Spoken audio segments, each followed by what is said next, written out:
အားလုံးပဲမင်္ဂလာပါခင်ဗျာကျွန်တော်ရဲ့ဖောက်ကာကော channel ကနေပြန်လဲကြိုဆိုလိုက်ပါတယ်ဒီနေ့မှာတော့ data တွေရဲ့နှုတ်ဆိုရတဲ့တွေအရ Vitality Stadium မှာကစားမဲ့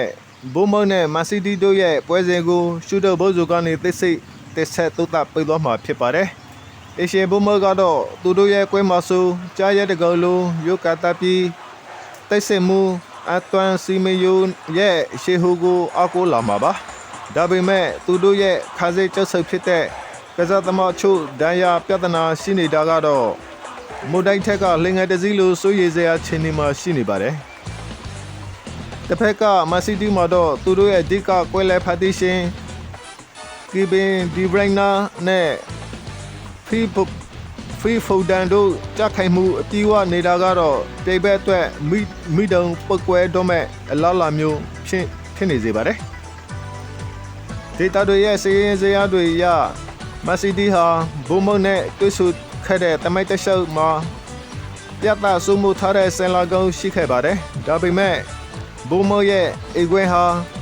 တေကြီးတွေကိုဒုက္ခပေးလေရှိတဲ့မြေမြုံမိုက်တစ်ခုလိုဖြစ်တာကြောင့်မန်စီးတီးနေနဲ့ကြက်ခဲကိုမူညစ်စီနဲ့ပေါ့ကလို့တတိကြီးနဲ့ချိကလာဖို့ရှိပါတယ်မန်စီးတီးဟာချာပီယာစုကိုဆက်လက်ထိသိဖို့အတွက်ဆယ်ရုပ်တရုပ်လိုမှားရွေးမရှိပုံစံကောက်ပြသနေပြီးနှုတ်ဆိုးခွဲတွေမှာလည်းရလာကောက်တွေရထားပါတယ်ဘုံမကတော့အသက်ကျရှိနေပေမဲ့သူတို့ရဲ့ဒဏ်ပြတိုက်စစ်တကယ်ကိုငွေဟုတ်တကောလိုကလင်းမြန်ထက်မြက်လောတာကြောင့်မန်စီးတီးရဲ့နှုတ်တန်းဟာတစ်စက္ကန့်မှအာယုစိုက်မှုရှော့လို့မရပါဘူးဒီပွဲဟာမန်စီးတီးရဲ့ကိုတေဇက်ပမာထုတ်ဖော်မှုတွေနဲ့ဘုံမရဲ့ကွဲလဲတဲ့ကစားဟန်ကြောင့်ဂိုးများ over ဖြစ်သူရခိုင်နှုတ်90ကျော်ထိရှိနေပါတယ်နှစ်သိန်းစလုံးကိုရနိုင်ချေရှိသလိုပလက်သားတွေတွဲတော့မျက်စိပသာဒဖြစ်စေမဲ့ကွက်တပွဲဖြစ်လာမှာပါကျွန်တော်အနေနဲ့ခံမရရတော့စစ်တမ်းကွာချမှုနဲ့ချာပီယံဆုတွဲဇွဲမရှော့တန်းကစားမဲ့မန်စီးတီးကပဲပွဲကိုအပြီးဝထိချုပ်ပြီးနိုင်ရောက်တော့ဖို့ရှိပါတယ်ကျွန်တော်အနေနဲ့ကတော့ဘုံဘုတ်တဲ့မန်စီးတီးသုံးဆိုတဲ့ရလမျိုးနဲ့အသက်သက်ကနိုင်ပွဲရှော့သွားမယ်လို့ခန့်မှန်းချင်ပါတယ်ဗျာချက်စီနဲ့စဘပွဲကိုဆက်လက်သုတ်တာပြေးသွားမှာဖြစ်ပါတယ်စတာဖို့ဘရိမာကစားမဲ့ချက်စီနဲ့စဘာတို့ဟာလန်ဒန်ဒါဘီပွဲကြီးကိုရှုတော့ဘော့ဇိုကနေသိစိတ်သုတ်တာတက်ဆက်ပြေးသွားမှာဖြစ်ပါတယ်အေရှချက်စီကတော့ယာယီနီးပြကဲလန်မဲဖာလေးရဲ့လက်အုပ်မှာအိတ်ဝင်းမော်ကိုပြသဖို့ကြားရဲတကောလိုရုတ်ကလာမှာပါတတိကောကတော့အဓိကခါစဲမှုဝီလီကိုဝဲနဲ့ရေကြီးတို့ဒါယာကနေတက်တာလာတာပဲဖြစ်ပါတယ်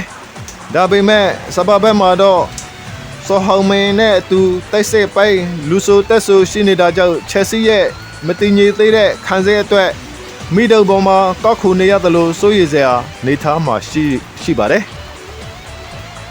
ဒေတာတွေရဲ့စိတ်အတွေအရစတာဖို့ဘရင်းမှာမြေမှာချက်စီဟာစပါသေးပေါ်မြဲတမ်းဆယ်လာရသာစီရလိရှိတဲ့တမိုင်ကြောကုန်းရှိပါတယ်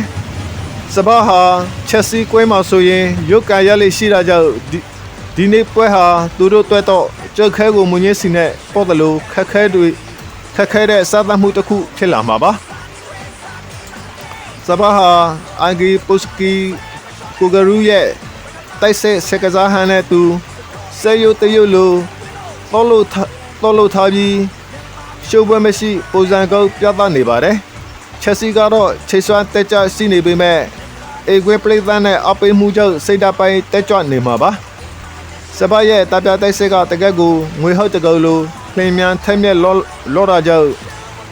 ချက်စီနှုတ်တန်းတစ်စက္ကန့်မှအာယုဆိုင်မှုရှော့လို့မရပါဘူးခင်ဗျာဒီပွဲဟာငကိုကတဲ့ကတိုက်စစ်ဖွဲ့ကစားတဲ့စပါရဲ့ခဲချင်းနဲ့ချက်စီရဲ့အေကွေကိုသွင်းနှုတ်တွေကြောင့်ဂိုးများ over ဖြစ်ဖို့ရာခိုင်နှုန်းတော်တော်လေးမြင့်မားနေပါတယ်ပလက်သားတွေတွဲတော့ရေခိုဆေးလို့ရှားစရာမျက်စိပသဒဖြစ်စေမဲ့ကွက်တပွဲဖြစ်လာမှာပါကျွန်တော်အနေနဲ့ခံမရရတော့စပါးရဲ့လက်ရှိဖန်ကပိုကောင်းနေပေမဲ့စတာဖို့ဘရိရဲ့စင်လာအရ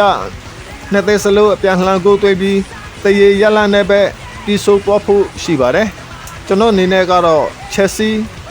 2 စပါတူဆိုတဲ့ရလမျိုးနဲ့ကျင်းနယ်ရှိမဲ့ဒါဘီပွဲကြီး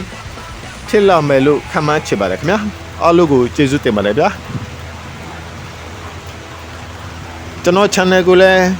like and subscribe လေးလုပ်တော့ပေးကြပါဦးခင်ဗျာ